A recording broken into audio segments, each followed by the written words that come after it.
Hello YouTube, Cregan here, continuing my Portal Knights series on the Druid class. Last night I spent a few hours modifying my build and playing around with gear in an attempt to find the best way to defeat the Electro worm. I did not change any attributes. I still have 30 in Constitution and the rest in Strength. I also did not use any items other than my gear and a few potions. I didn't use any Poison Rain scrolls. I wanted to beat the worm without them. For gear, I picked up the Primal Outcast gear. These recipes drop in the Tomb of Cirithus, and I want to give a shout out to Kaylin for letting me know where these recipes were. The Primal Outcast gear has electro damage resistance on each piece. For the ring, I chose Lindor's Ring of Sky and Storm for the extra 15% electro damage resistance. For the cape, I wore the Cape of the Golden Snail Shell. This has a bonus shapeshifted damage on it, which I used against the boss. As you can see, each of these pieces has electro resistance. Now the damage resistance isn't great against this boss, but every little bit helps. For a weapon, I equipped my Sickle of Undying Light, and for my shapeshift, I used the Poison Spider Shapeshift 3. This drops again in the Tomb of Cirithus.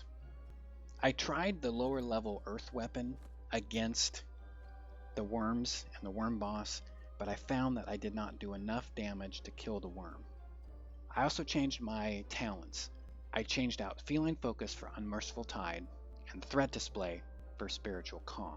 Feline Focus is okay, but once you get 5 hits with Unmerciful Tide, your non-crit damage goes up, and it stays up. The issue with Feline Focus is you have to stand still for 2 seconds, and then you have to crit. If you don't crit, this talent is not benefiting you.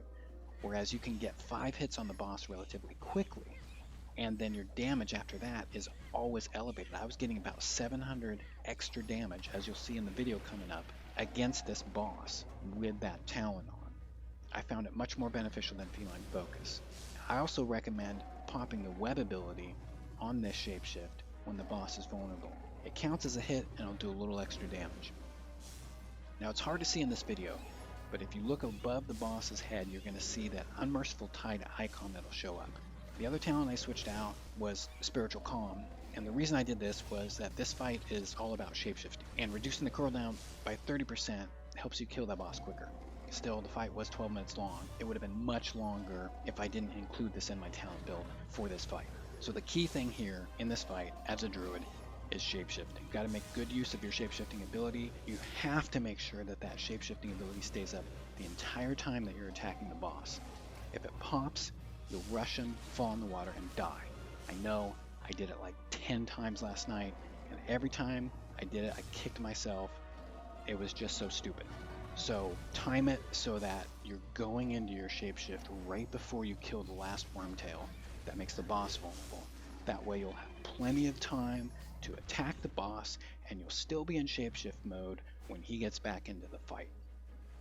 One other thing that I wanted to mention, sometimes you may need to come out of shapeshift mode prematurely before that timer runs out.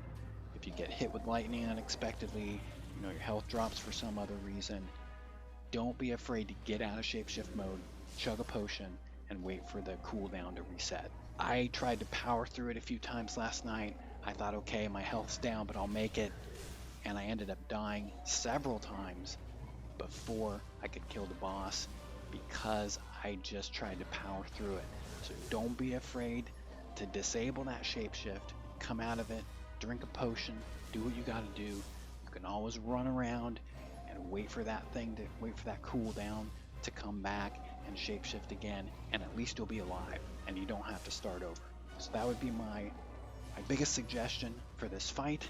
This is my recommended build and gear to do this fight. As you'll see, this fight takes about 12 minutes, but I do defeat him in the end, and I'm going to have 2 more videos on the hard mode bosses coming up. So stay tuned for those, and if you like this video, leave a like, leave a comment. If you got a question, definitely leave it below in the comments. We're going to have more videos on Portal Knights, so stay tuned for those. And again, if you like the video, hit the like, subscribe, and you'll definitely see more. Talk to you guys soon. Thanks for watching the video. Have a great day. Cregan out.